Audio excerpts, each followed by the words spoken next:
I was like, so the anonymization I think is key, but I'm going to go in the extreme other direction also as a way that maybe something could work. And I had talked about this with some friends years ago.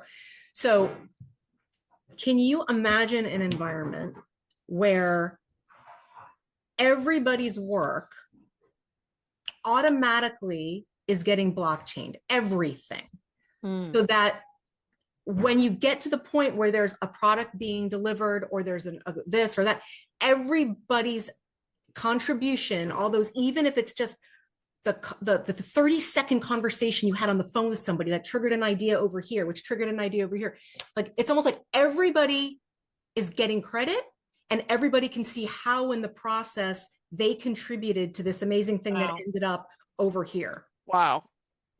So right? you're using the ego to help support the That's powerful. Exactly. I really think that if it's somebody had said something once, or I had read it, I don't know, it's like, how would you behave and what would you contribute if you knew you were going to get acknowledged or something for it?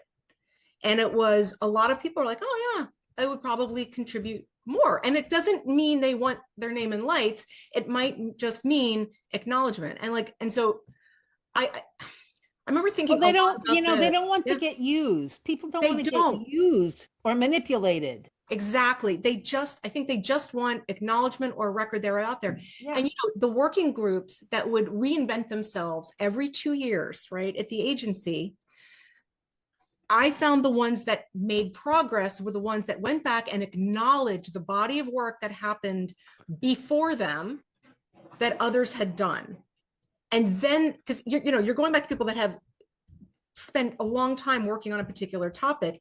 If you swoop in and you're like, I'm gonna go solve this problem now, it's a version of what I was just saying with the blockchain. Go back and acknowledge and build upon the existing work, the existing people that were involved in it, and you're going to get much further.